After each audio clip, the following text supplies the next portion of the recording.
Today we are going to talk about intraday reversals. An intraday reversal is what a technical trader would call a change in trend. This trade can be a consistent moneymaker for both intraday and multi-day time frames.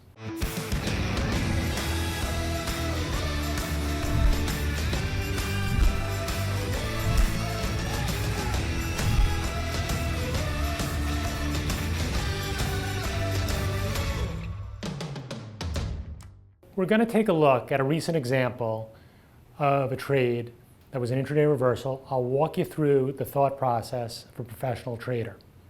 If you're interested in learning more about how to find these trade setups, the process of stock selection, there's a free 2-hour workshop where I spend 30 minutes doing just that. Today, we're just going to talk about the trade execution and some tips for how to what to look for to identify the trade intraday and targets. But if you want to actually learn how to find these setups before the market even opens for the day, check out our free 2-hour workshop by clicking on the link above or below, where I spend 30 minutes going through that process. And you'll also learn about 3 other high probability trade setups that are taught on our trading desk in New York City. Today's example of the intraday reversal is a stock that had fresh news. The ticker is TWLO, Twilio. It's a momentum stock that IPO'd in the last couple of years and tends to really move when it gets going.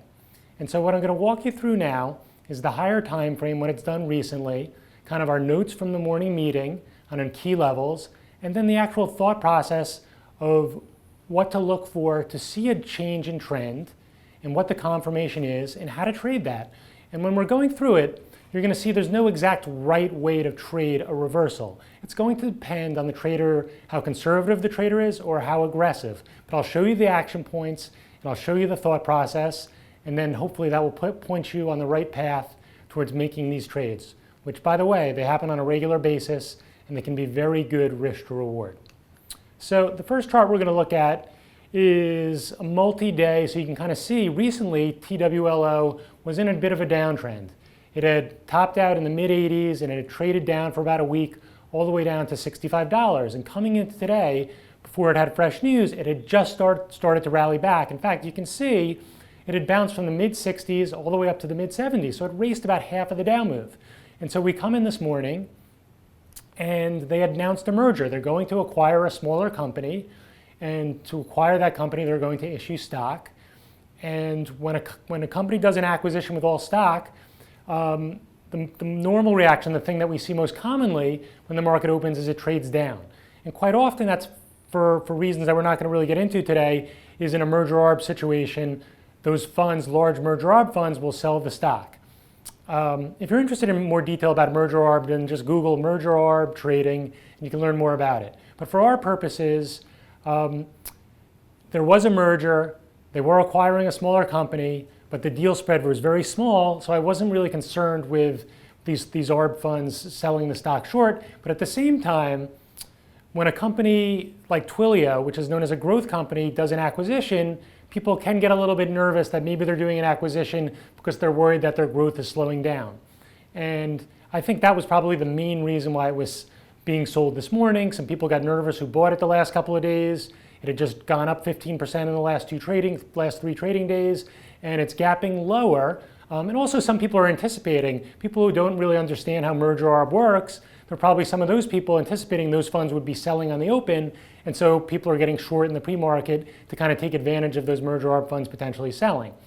But the deal was viewed very positively across the board. And if we look at some of the notes from here's just the headlines, I grabbed 4 or 5 headlines for analysts that were looking at the deal. Bard says Twilio weakness is a buying opportunity. Piper Jaffray says Twilio should be bought on C-grid deal pullback. That's 2 analysts. And then Canaccord also says $2 billion acquisition makes strategic sense to grow customer base. So that's actually the opposite of the point that I was just saying. People might be concerned with the acquisition that they're worried about growth, and this analyst is coming out and saying this is actually going to grow their customer base, maybe do some more cross-selling, could help accelerate growth. And then finally, the only other comment I saw was from Oppenheimer, who said Twilio, compelling, keep outperform $90 target. And we know it was gapping down to around $72, $71 share. So every analyst is out positive. The stock is gapping lower. It was gapping down, as I said, around 72, 71, had been in the mid-70s the prior day. You can see our notes in the morning game plan. I gave support level was gapping into the 72 support. Below that, if it dropped, 70 was the next support. Resistance 74.80 to 75 and 76. And then the notes on what was actually going on. They were buying this company's Send. Okay, so I want to walk you through the kind of the lower time frame charts. What we're looking at right here is right on the open. It gets sold pretty heavily. It comes off from 72, goes right through our S2 support 70, and then starts to kind of catch a bid around 67.5. That was S3 really from the higher time frame chart. 67.5 was really when it bounced the other day. It opened right at 67.5 and took off like a rocket. And so that was the first spot really I was looking for it to turn back up. I was buying it at 67.5. It got above 68, thought maybe I had it, and then it dropped that blue line, went lower, and then started to move sideways again. And so the reason I have those two areas circled there is once you get to 10 o'clock, after that initial selling in the first 20 to 30 minutes, and it's trending lower, you want to look for usually 5 horizontal consolidation bars, and then a break to the upside. So we didn't get that on the first one. It's moving sideways. It broke to the downside. But we didn't get a collapse. What we got was, at that point, 5, 6 bars in the 5-minute moving sideways. So it starts to look pretty good. And it's also consolidating right below that 67.5 where it took off from the other day before it traded up into the mid-70s. And so we know the most aggressive trader is going to get long as soon as it gets back above that 67.50. Now, the reason why this is the most aggressive trader is it really hasn't shown that it can hold above where it broke down from the morning low.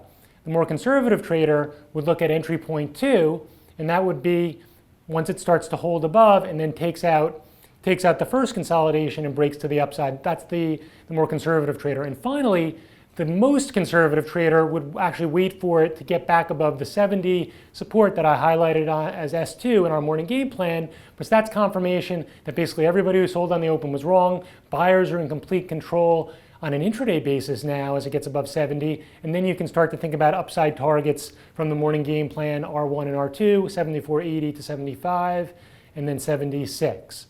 As I grab this chart, as before to the video, I didn't have time to kind of see where it closed, but ultimately you would be looking for those upside targets based on the morning game plan notes. So let me walk you through this.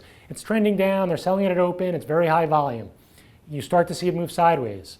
You can start to nibble there, but your first confirmation for a reversal is a break to the upside. We did not see that until it finally moved sideways below the bottom blue line and got back above 67.5. That's where the most aggressive traders would get in. If you're going to get in there, you're going to do it with a quarter position size. You're not going to you want confirmation that it's actually reversing, not just a quick pop up before it rolls over again. And then as it starts to move higher and take out the first consolidation and breaks above 68, you can have more confidence. And then ultimately, what we saw was when it got back above 70, look at that big volume spike. People are really like, whoop, they got this wrong, we're piling in. And at that point, when you're in from above 70, your stop really at that point is below $69 and then $68, and you want to hold it for a significant move. And how do we measure how long big of a move? We want to go and look at the ATR. The ATR in this, I think, is a little bit over $4 a share. So at a minimum from the low, we're looking for a 1 ATR move, which would take us up to about 71.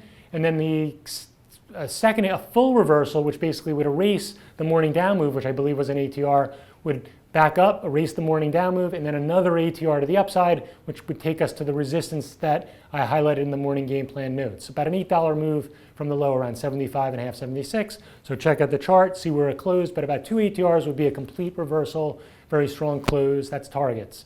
Couple more things. What time to look for reversal? I already said you're going to get that strong selling usually right on the open between 9:30, 9:45. So at 10 o'clock we start to look for reversal candidates. In this case, I think it didn't reverse to 10:30, but 10 o'clock is when you really want to start looking for that horizontal consolidation before the break to the upside.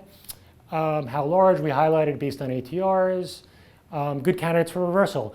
Good candidates for reversal, generally speaking, are things that have catalyst news that can be viewed as not particularly negative. So for example, in this case, if the CFO isn't quitting and they're not lowering guidance and doing all sorts of bad things, if they're just acquiring somebody and that's kind of a neutral to a potentially slightly negative, but then you have all the analysts come out and all be positive on it, not even one had a negative thing to say, that's a really good reversal candidate. And again, if you check out the 2-hour workshop, I spend 30 minutes on the process of how to select the best in-play names, how to select things with strong catalysts. Just click on the link below the video. That will take you to the registration page, and it's free. Why not? So hopefully you learned something here. You can apply it, or just start to watch these stocks that are in play, watch what they look like when they're weak, change of direction, kind of paper trade it, and then as you get more comfortable, start to execute with real money.